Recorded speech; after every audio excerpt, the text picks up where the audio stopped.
आप इस वक्त बड़े खुश हैं अफ़गानिस्तान में होने वाली तब्दीली से और तालिबान की हुकूमत के आने से। आप एक बड़े लिबरल और प्रोग्रेसिव इंसान थे, लेकिन आजकल आपकी खुशी दीदनी है, वजह क्या है? नहीं, मैं तो एक्चुअली खुश नहीं हूँ। मैं तो बड़ा परेशान हूँ द वे अफ़गानिस्तान जिसको जिस तरह से उसको ट्रीट किया जा रहा है।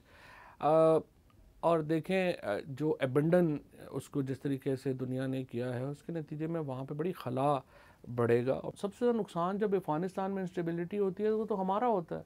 80,000 कैजुअलिटीज़ हमारी हैं, बिलियंस ऑफ डॉलर्स का नुकसान हमारा है। और स्टेबिलिटी इन अफ़गानिस्तान जो है वो हमारा एक प्राइम फोकस है हमारी फॉरेन पॉलिसी का। और नहीं तो अब किस बात का इम्कान ज़्यादा है, स्टेबिलिटी का या अनस्टेबिलिटी का? ये तो देखें डिपेंड अप करता है कि जो वर्ल्ड पावर्स हैं वो कैसे बिहेव करती हैं। और जो जो तालिबान अथॉरिटीज़ हैं उनके साथ भी हमें 2 साल से ज़्यादा तो हमें हो ही गया है कि हम उनके साथ इंगेज हैं।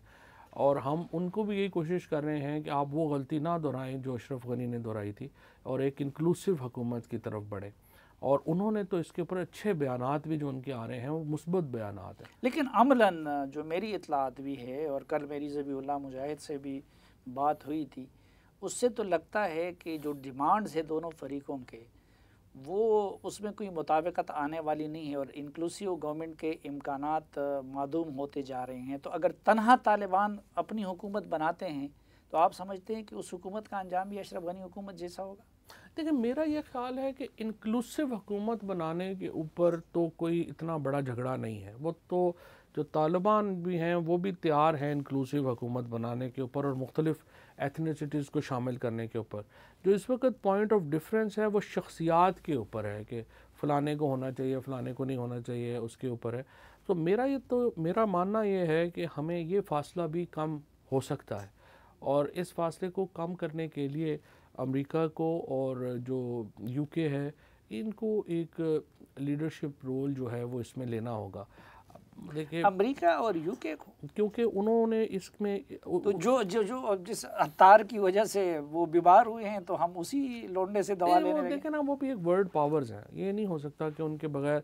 हाँ, इसीलिए जो हमारी एंगेजमेंट है इस वक्त वो 2 सतह के ऊपर है। एक तो रीजनल सतह के ऊपर है जहाँ पे अभी आप देख रहे हैं शाह महमूद कुरैशी साहब गए हुए थे, वो सारी हमारी जो सेंट्रल एशियन स्टेट्स हैं उनसे मिले हैं, चाइना से, टर्की से, ईरान से, ये एक हमारी एंगेजमेंट है। दूसरी हमारी एंगेजमेंट जो है वो एक्सटेंडेड डायलॉग में है जहाँ पे चीन है, अमेरिका है, रशिया है और हम हैं। तो ट्राइका हम प्लस। दोनों ट्राइका प्लस में भी हम जो है वो इसको आगे लेके जा रहे हैं और रीजन में भी आगे लेके जा रहे हैं। सो दोनों में जहाँ पे कोई बात बन जाए, हमारी ख्वाहिश यही है कि ये फासले कम हों। और जाहिर है अमेरिका का रोल तो रहेगा, ये तो नहीं हो सकता कि उनका रोल नहीं होगा। लेकिन उनका रोल तो रहेगा, लेकिन आप नहीं समझते कि ये जो 6-7 महीने हो गए और पहले भी वो बड़े नाराज़ लग रहे थे कि प्राइम मिनिस्टर फ़ोन के इंतज़ार में बैठे हैं, वो फ़ोन नहीं कर रहे हैं। फिर अभी हमारे NSA गए, उधर से कोई मस्बत पैगाम नहीं मिला। अब जो सुबकी उठानी पड़ी है जो बाइडन को अपने मुल्क में और बरतानवी प्राइम मिनिस्टर को अपने मुल्क में, यूरोपियन हेड ऑफ़ गवर्नमेंट्स को अपने मुल्क में, तो आपको नहीं लगता कि ये सब अपना गुस्सा उतारेंगे पाकिस्तान पे? हमने क्या नहीं किया। हमने आकर के जो जब 2002 में उन्होंने यहाँ पे ये हुआ मामला, हमने यहाँ पे तालिबान के एम्बेसडर तक को जो है वो हमने गिरफ़्तार करके उनको दे दिया जो नहीं होना चाहिए था। हमने तमाम बड़ी लीडरशिप को यहाँ पे जो है वो दिया। और उसके बाद जो हमने यहाँ पे जो एफ़र्ट्स की, जो यहाँ पे जो हमने दुनिया की लड़ाई हमने जो यहाँ पे लड़ी, उसके नतीजे में उसके बाद हमारे साथ क्या हुआ?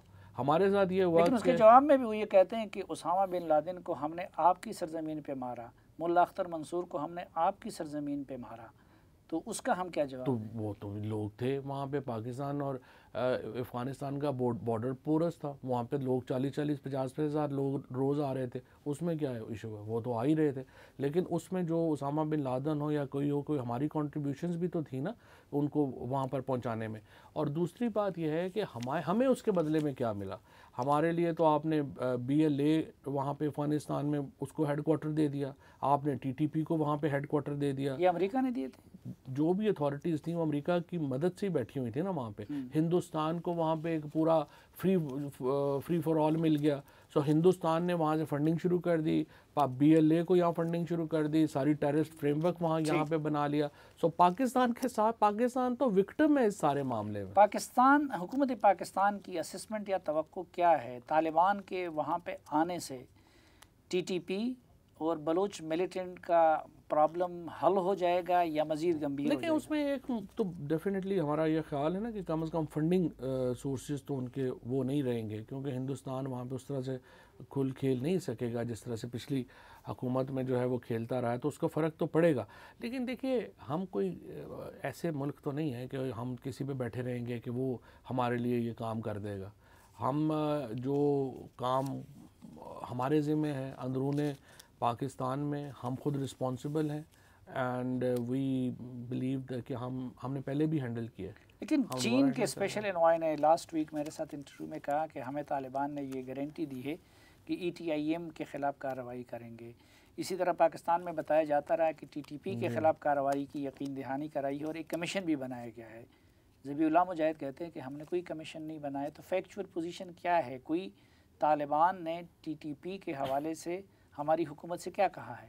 देखिए, जो गुफ्तगू हुई है या बातचीत हुई है, सारी डिटेल्स जो है वो तो खैर ज़रा पेचीदा होंगी, उनके ऊपर बात करना मुनासिब नहीं होगा। लेकिन मेरा ये मानना है कि जो अथॉरिटीज़ हैं वो पाकिस्तान के साथ इस मामले के ऊपर ताउन करेंगी और अफ़गानिस्तान के अंदर जो अमन और इस्तेहकाम है वो पाकिस्तान के लिए एक बेहतर साबित होगा। और इसीलिए हम चाहते हैं कि अफ़गानिस्तान में ये क़यादत का खला जल्द मुकम्मल हो, ताकि इसको एक ऑर्गेनाइज शक्ल में इन मामलात को भी आगे बढ़ाया जा सके। जल्द खला पर होने से क्या मुराद है आपकी? हुकूमत जल्द बन जाए, ये जो भी क्लियर हो पोजीशन कि वहाँ पे हुकूमत जल्द बन जाए, अथॉरिटीज़ वहाँ पे फंक्शनल हो जाएं, इदारे वहाँ पे काम शुरू करें। चीन भी इस वक्त पाकिस्तान से बहुत नाराज़ नज़र आता है। ये जिस तरीके से चीन ने आखिर में 2 स्टेटमेंट्स दिए, पहले तो CPEC का खैर आप लोगों ने फुटबॉल बनाया हुआ था कि असद उमर साहब जो है खसरो बख्तियार को पास करे, वो आसिम बाजवा साहब को पास करे, वो उसको पास करे। लेकिन अब ये सिक्योरिटी का कंसर्न भी उनका बढ़ नहीं गया है?